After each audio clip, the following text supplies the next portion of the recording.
Hytale fans, here we go. It is finally time. As you can see on the screen, Simon has just posted the first look at Chapter 1 and more, and this is a massive blog which he said could take up to 30 minutes to read through. There is a bunch of videos, there is so much. It's not just Chapter 1, it's the future of this game, and we're basically now just going to sit and go through everything. So if I were you, grab yourself a drink, grab yourself something to eat, and let's get in with the first look at Chapter 1 and more. And before we get in with this, if you guys could smash that like button and subscribe if you're new around here, that would mean the world to me. And that's enough time wasting. Let's get in with it. So, hello everyone, this is Simon, game director of Hytale and founder of Hypixel. Today we're going to take our first look at Chapter 1 and everything around it, and since the early access launch, we've been shipping weekly, but we've been deliberately held new content back to focus on the game's foundations. When we acquired the game, we had to go back to a version of Hytale that was well over 4 years old. And most of the work since then has gone up into catching up, rebuilding tools, and growing the team. Now that we can finally focus on new content, we're going to give you a first look at what that means.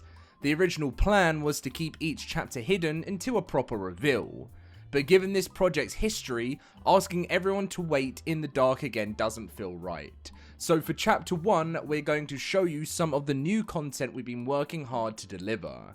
To be transparent, there aren't many reasons to come back and play Hytale right now. We have a lot of work to do to realise the game's potential, and this is just the start of the journey. Some of what follows will deserve its own blog post, but for now, let's just dig into it because there's a lot to talk about. And also, there's a warning, we're going to spoil a lot of what we've been working on in this post. Almost everything below is work in progress and may change before its release. Now, Chapter 1, guys, look at this. I'm not going to spoil the other photos yet, we're going to go through it. Dungeons and boss fights. At its core, Hytale strives to be an RPG sandbox game.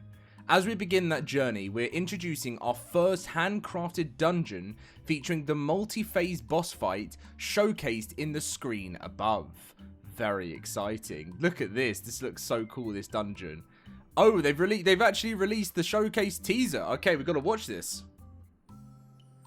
Wait, why don't I have a sound? Is my headset off? Okay, yeah, I think my headset was off. Okay, right.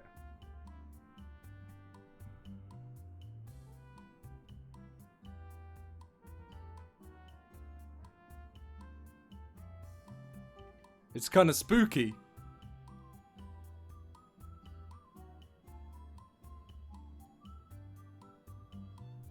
It's really got that eerie feel to it, which I really like personally. It says the tech behind the boss fight is called the Encounter Manager, which is already available to the public in its current pre-release. It coordinates the phases, wave spawns, and arena changes that make up encounters and boss fights. Encounters are authored as content instead of engine code, so our designers can keep making them, and so can you. Oh wow, we've got the Goblin boss preview.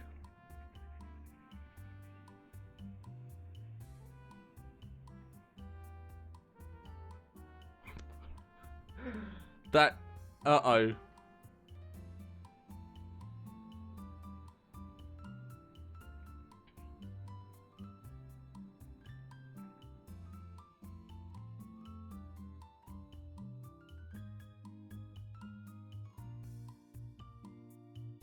Okay, so this is a very like kind of retro type boss. It's really reminded me of like some form of like Crash Bandicoot boss or something.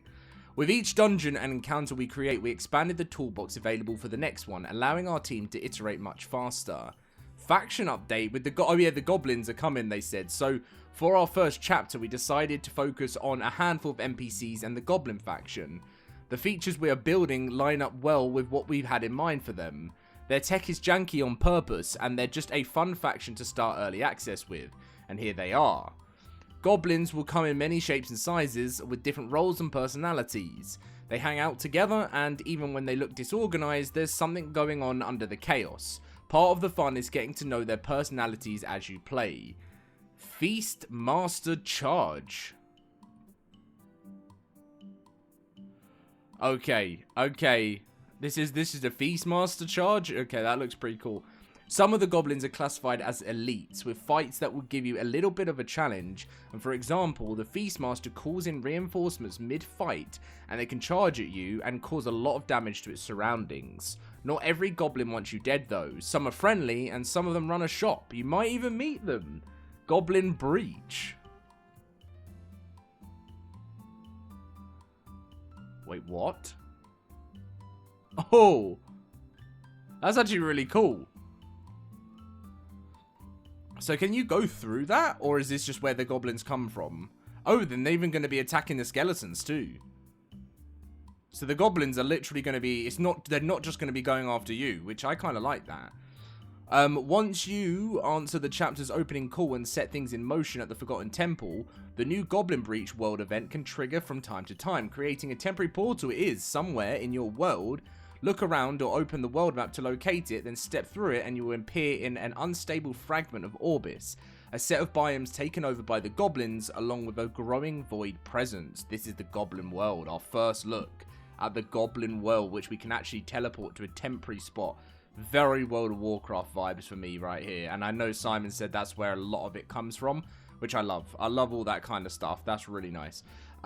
This world gets regenerated every time you enter, sometimes with the content you haven't seen yet based on your previous visits.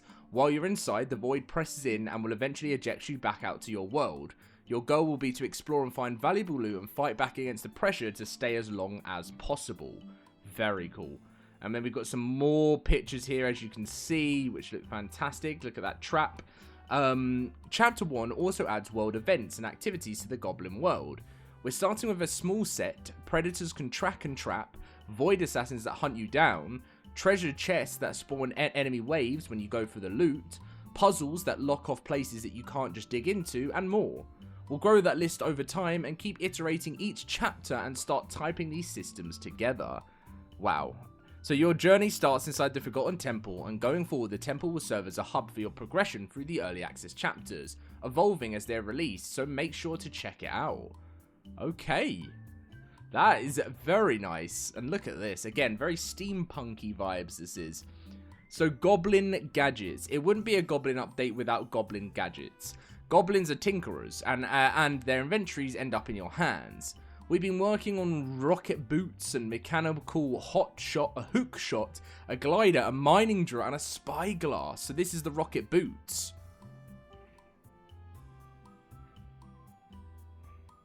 Okay. Is that a goblin laughing?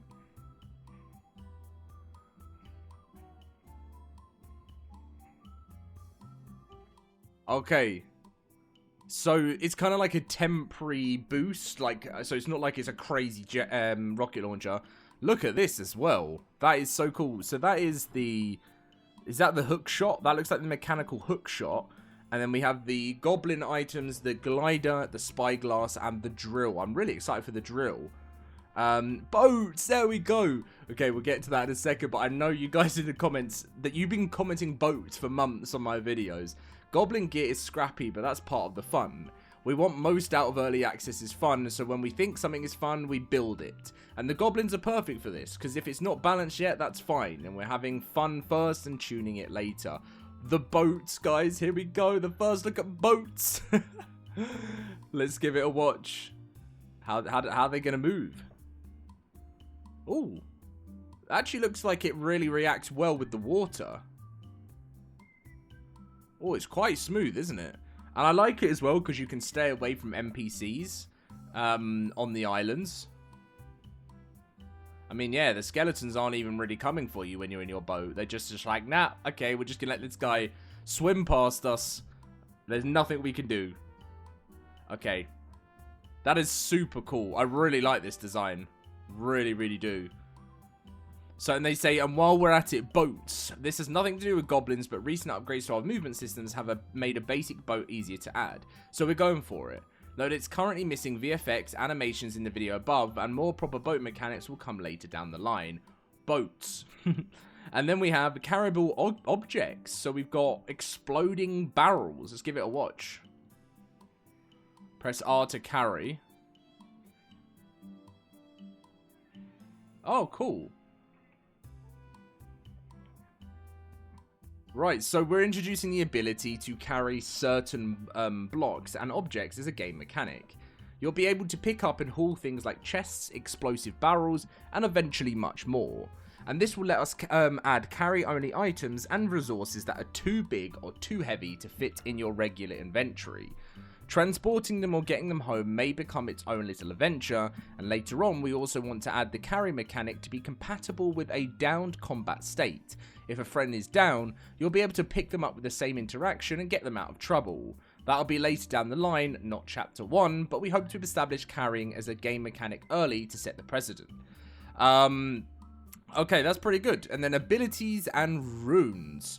So one of the more exciting things we're developing for Chapter 1 is the ability system involving runes. In short, you'll be able to equip runes that give your avatar new combat abilities. An ability rune decides which ability you get, and a modifier rune changes how it behaves and what it does. You can choose which runes to equip and see how your abilities react to them, which influences how you engage with encounters and how combat feels in general. Treat the art and examples here as concepts only. So here is the concept artwork of your abilities, and it looks like we've got some form of Thor, crazy wizard magic going on here, but I do like the idea of Thor's hammer. That looks really cool. So what's really important to us is creating a system that promotes creativity and allows for fun interactions. There are 4 layers that we care deeply about right now. Modifier runes that change an ability's effects or behavior. A ground slam that could be enhanced with lighting or, for example, elements that react to each other, soak a target with a water effect, then shock it, triggering a special water lightning reaction. Now that is cool. Create combos with your friends, shoot a fireball at a friend's tornado ability, and it could become a flaming tornado. That sounds so cool. Interactions with the environment. Rain could soak enemies, ice-based abilities could freeze the water blocks, and a fireball coming in with contact with a poison barrel could make it explode into a toxic cloud. Game of Thrones vibes. These are sketches of the direction, not the list of abilities we've decided to ship for the first chapter. The rune system will start out extremely simple, and we'll be iterating it quite a bit, but this is what we intend to build towards over time. Now that is so cool. That is technical advancements right there. Like, that is really, really nice. For example, a fireball ability rune grants fireball. Add modifier runes to fireballs and changes, and one modifier might split it into several projectiles. Another might cause it to apply the shock debuff, and so on. Swapping runes around and experimenting allows for discovery of exciting combinations. The specific runes shown here are just to illustrate the idea. We want RPG style depth without giving up the freedom of sandbox, and runes open up options with multiple valid playstyles rather than funnel you towards one optimal build or a rigid predefined class or archetype. We also want runes to be well integrated with the adventure loop rather than an off to the side thing. Rune forging is a big part of where we're heading. Finding, crafting, and expanding your collection of runes should be an important part in where you choose to explore, as well as how you choose to invest your resources in order to progress. This chapter is an introduction to runes, and the rune forging system will come later, and here it is. Right now, we're putting this onto 2 new dedicated ability inputs, E and R, sitting alongside the weapon signature ability on the screen. This is an early look at the system we're already building and playing with in-game, and it will keep changing as we iterate. Through all of it, the goal is room to be creative in how you play. Room for very different playstyles and a lot more depth for our players who want it in both PvE and PvP combat. We can't wait to see what kind of clever builds and combo emerges as once the system is in your hands. For chapter 1, we're going to start with roughly 6 ability runes and similar numbers of modifier runes and grow these from where the system develops. So transparency. The Hytale engine is gaining support for real transparency, and this means that stained glass and window blocks will now be possible. Wow. That's so nice. Can you actually see the movable world from outside? Wait, can you have an open window? That is cool. That is so cool. Entities and NPCs can now have transparent parts. So we have the entity transparency.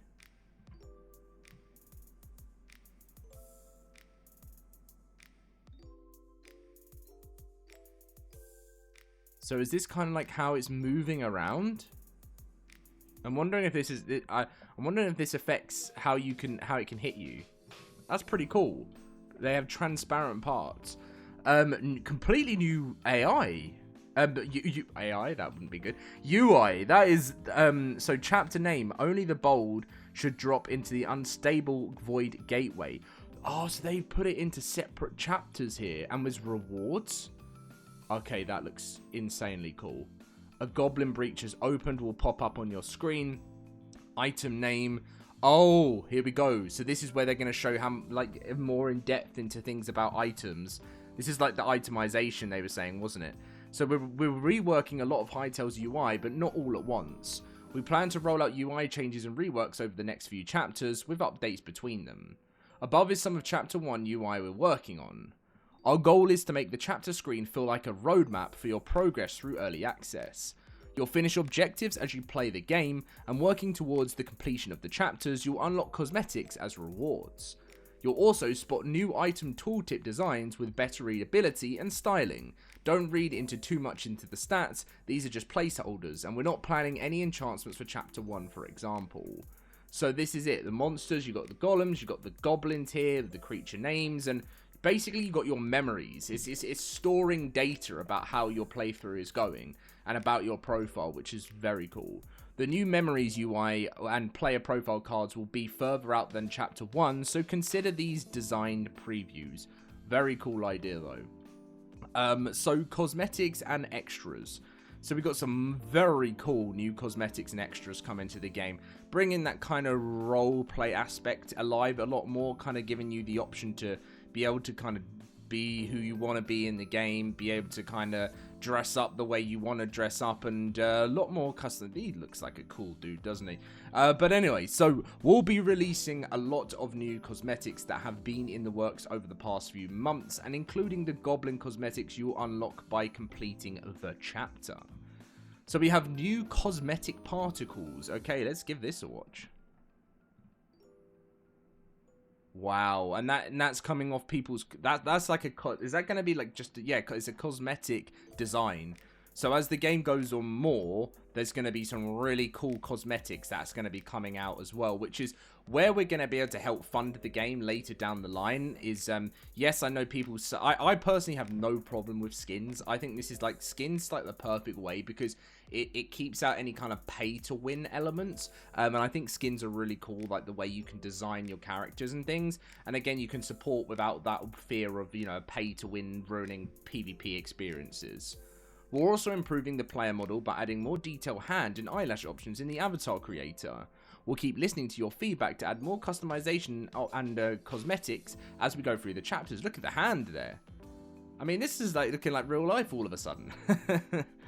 Oh, okay. Look what's below, guys. Mini games. Look at this. We're also creating our first experience outside of exploration and creative. A collection of minigames to play with your friends. This work is being shown alongside Chapter 1, but it has its own timeline. The first one is a collection of fast party microgames. This is what I like to hear. I want something like Mario Party. At the time of writing, there are 14 of them. Each one lasts 60 to 120 seconds, and the variety is the point, as the team uses these to push Hytale systems in crazy directions to evolve the tech. And these minigames are going to be awesome. I've played one of them on like Hytale before, which was really fun. And then a dedicated minigames tab is planned to keep it as simple as possible for players to open Hytale, hit minigames, and be in a lobby with your friends seconds later. With both peer-to-peer and dedicated hosting, long-term we want persistent games, PvP games, and much more. But this first one is about exploring and building strong foundations. Modders and server operators will be invited to create mini-games with us in the future, with more details to come. That's very exciting. Oh, there's a teaser. One important detail is that we're not keeping the recipe to ourselves. We'll be sharing the code and assets behind all the mini-games, including libraries that provide developers with a simpler API for Hytale server and toolkit for I can't even pronounce that, shaped by our unique experience of making games for the Hypixel server over the last 13 years with over 45 million unique players. So you know you're in good hands. Do you know what I mean? Okay.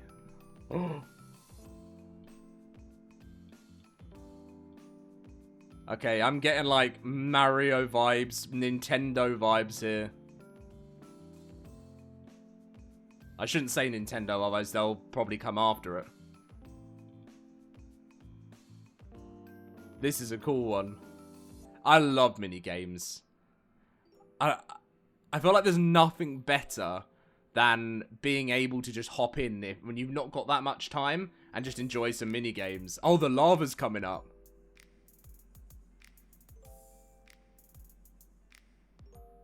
Okay, something I've got to go back to is this, right? Because when I was about, like, 11 years old, which is a long time ago now, we're talking, I'm 27 now, so talking 16 years ago, I used to play Roblox when I was, like, 11 years old, and there was this game mode where you had to, and someone in the comments actually said, I've mentioned this before, that you played that one, and it's, like, where you would be, there's a tower, and this was, like, early Roblox times, and the lava would rise up it, and you'd have to keep going up the stairs and up the stairs until you get to the top, and the last person obviously wins. So these kind of like lava, the floor is lava kind of games have always been really fun. They've been going on for literally 16 years plus. Before and after chapter 1, so we've got some moving objects. Oh, so is this, are we, one, this is going to be amazing for parkour, but also this is going to be really cool for base designs too, and like magic mage towers that people build, because you're going to be able to have like cool elevators and whatnot. But definitely for mini games, this is going to be a fantastic addition. That's so cool. And then even a slide. Look at that. That's so cool. So this feature ships to pre-release today, the same day as this post. Avatars can now stand entities that move and rotate, stay anchored to them when they move, and carry momentum when jumping off. In the future, this should be able to enable new exciting types of parkour, like we said, that use moving platforms, swinging hammers, and other dynamic features. It would take us more time to get in-game tools for building and animating these types of features, but the player physics now exists so modders can already have fun with different mechanics. The mod browser. The mod browser. This is what I've been waiting for. This is what I've been waiting for. There's a really cool one on Arc these days, right? And if you play Arc, and I know there's a lot of other games that have it too, where you can literally choose what mods you want to play with and just download them inside the game. And this is our first look at it, and it has their people's followers. So this is probably going to be with CurseForge. Which is really cool. So here's the first look at the in-game mod browser. It's quite simple. You can browse, install, and update mods directly from the mods tab in Hytale. All of this works without ever leaving the game. Please note that there will be no paid mods in the mod browser, and in future versions of the mod browser, players will be able to directly support mods and you receive unique cosmetics created by the official Hytale team in return. This should foster a positive environment while ensuring all mods remain free to access, and we plan to grow this into a proper rewards ecosystem over time so that our creators can earn income. Note that modders will be able to create items, handle earning splits, and much more in the future, with more details to come. So this is awesome, right? Because this is probably the first game in a long time that has actually held off doing paid mods. I don't think paid mods is a terrible thing, but doing it this way actually will still, yes, that will mean that, you know, you're not going to maximize revenue, but you're going to get revenue from people that truly want to support you. And also, it's easier to get your stuff out there. Like, if you just slap a price tag on something, there's a very good chance. Why do you think these games like Fortnite did so well? Because it was free. People could try it out. And then they started spending crazy money on skins, because that's what it is. If someone enjoys the content you create for them, they're going to be like, hey, I want to support this person. I want to keep them growing stuff because this is something that I really enjoy, which is so cool. And they say, note that modders will be able to create teams, handle earning splits, and much more in the future, with more details to come. Okay, the new world tech. The cubic chunks. We've been waiting for this. Warning, flashing lights. Okay, yes, please be careful, because someone actually said to me in my other video the other day that was actually like, the cubic chunks they showed off earlier was like really kind of like discomforting to watch. So yeah, if you've got epilepsy or anything like that, or sensitive to light, maybe skip this part of the video. Thought I'd just say that now.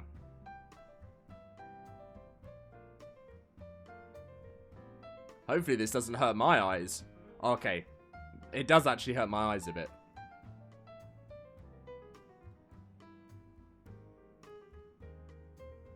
But it is insanely cool. It's actually giving me a tiny bit of a headache.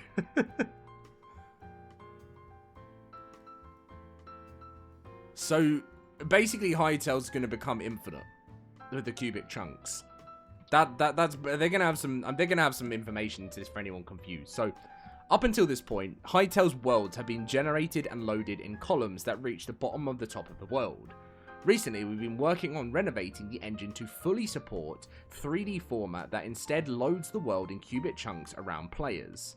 This work is incremental and will take time before it's fully ready, but it will unlock the compatibility for infinite world height and depth.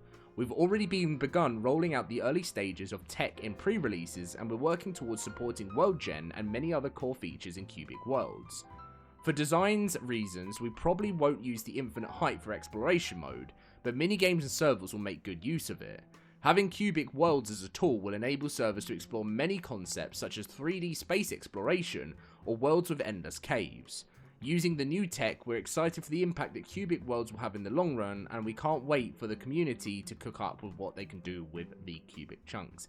And now we have, look up, the sky is getting real volumetric clouds, and we're currently experimenting with them. They're not close to where we want them yet, but we wanted to share our progress. Okay, that's cool. This game is going to turn into something insane in the future, isn't it? It really is.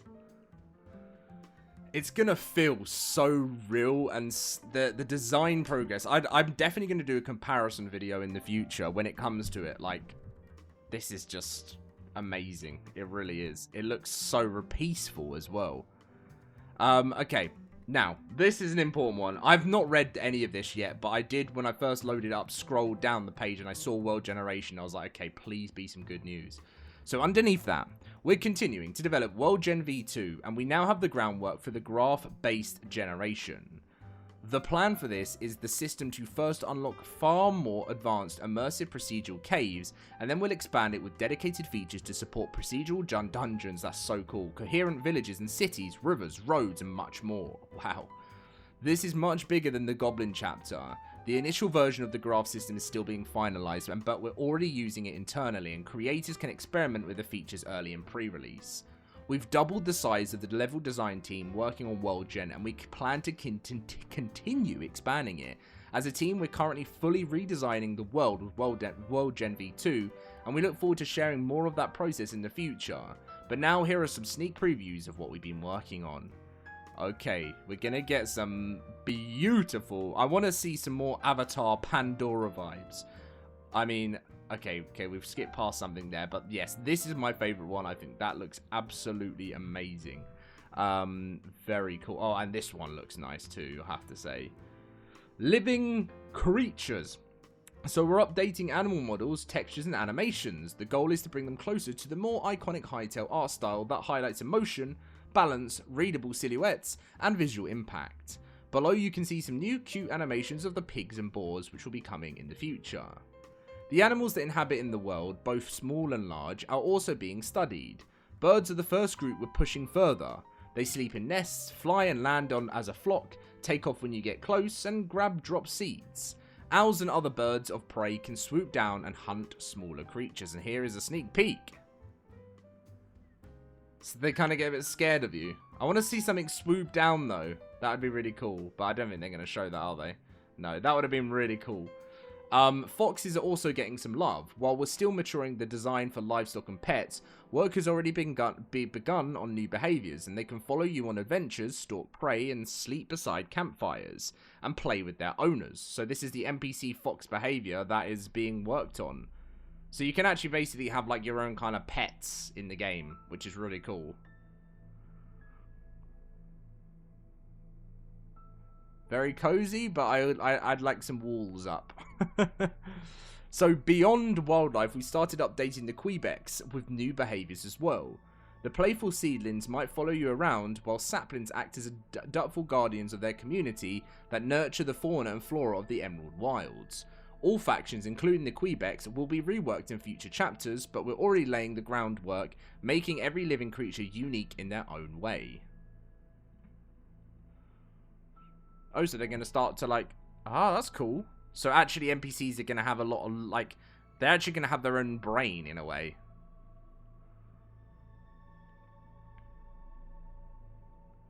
And they're all lining up. That's pretty cool. We're also looking to revisit and add more depth to NPC behaviors across the board, with the short-term goal of expanding on taming and homesteading. Our team is constantly growing, and we're focused on making the world feel more immersive, interactable, and alive.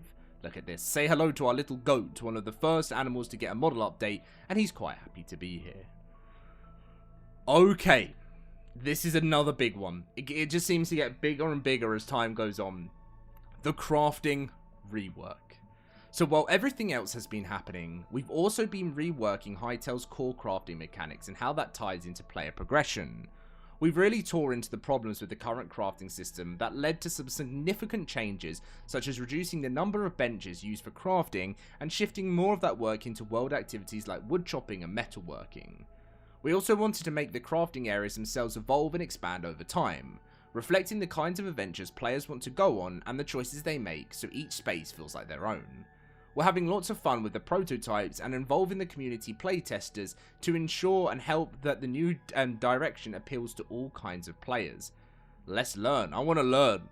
So we're introducing companions that you can invite into your home and help out with the busy work. Quite similar to Power World then.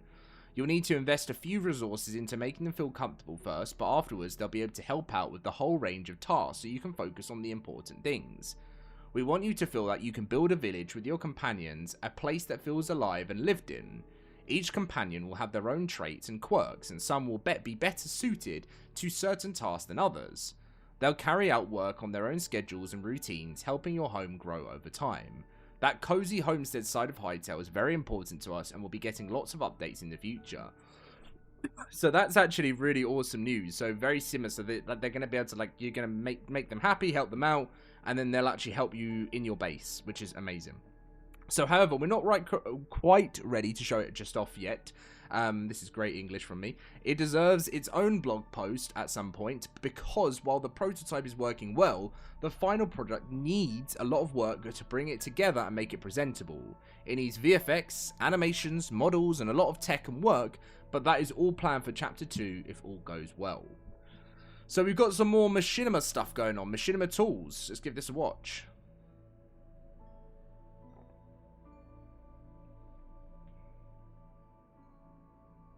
I mean, I want to see people making Hytale films and shooting Hytale musicals. And then watching that back.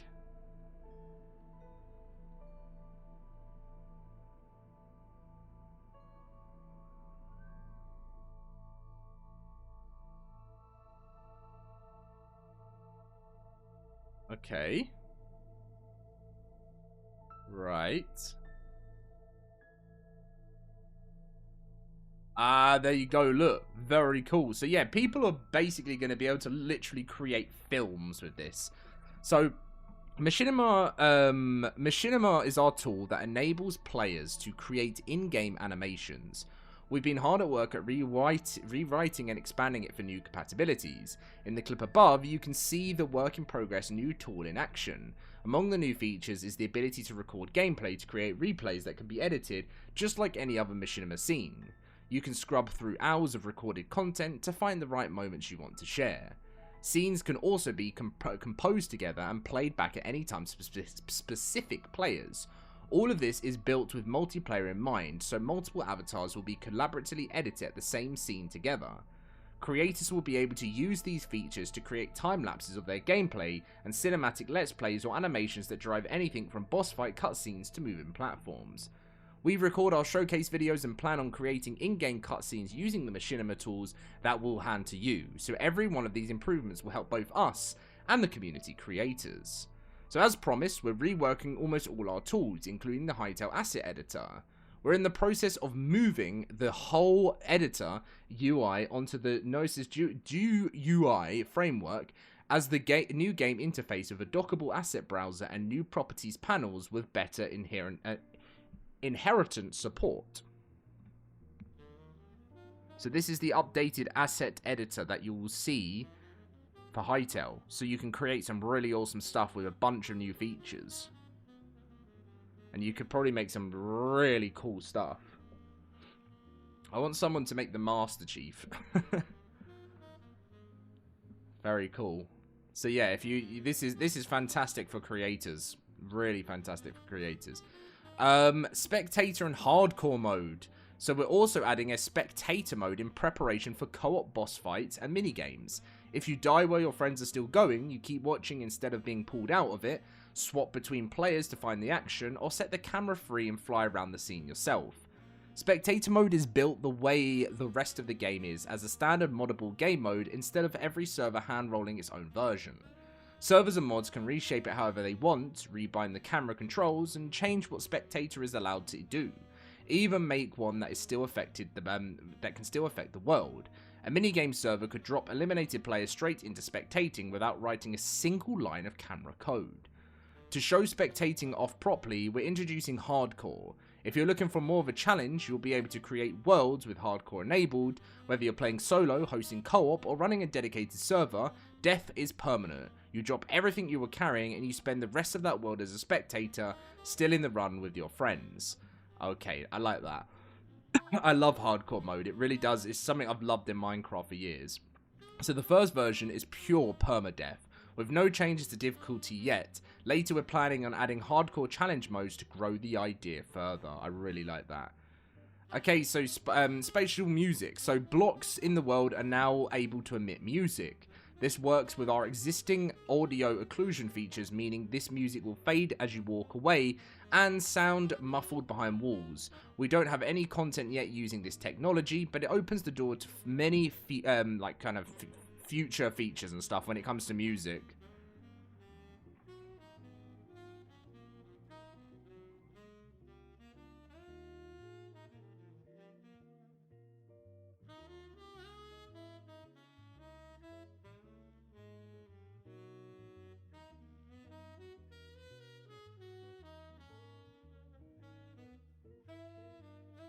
And if you didn't catch that, that was called the Goblin Sound Weaver, which is where you're going to play your music. New tracks are also coming to Hytale's OST, and here's one of them. So we'll give this a little listen.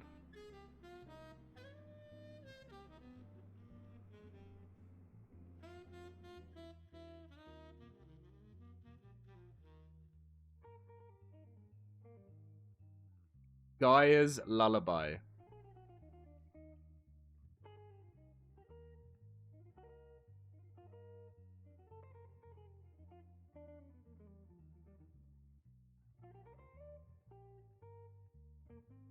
That's going to be so nice. That is that peaceful, cozy vibe, isn't it?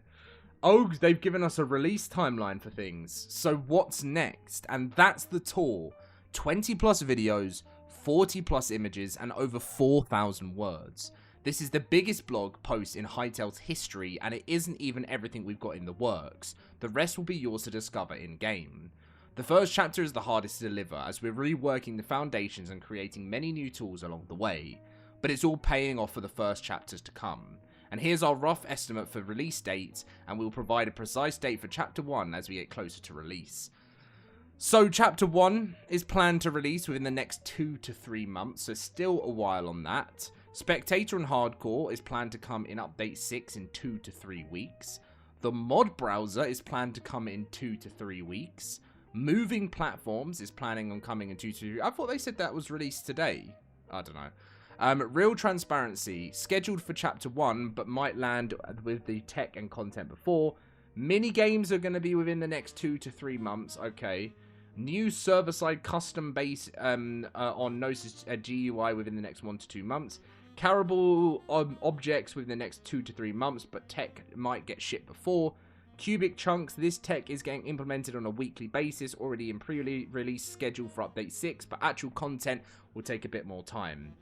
The new Machinima within the next 2 to 3 months, maybe sooner because it will be used to record a teaser / trailer for Chapter 1. Crafting rework is coming in Chapter 2. The volumetric clouds is to be decided. The rune forging is to be decided. And the Hytale asset editor rework is to be decided. No World Gen V2 news there. Well, on when it's coming. I'm guessing it's quite far away.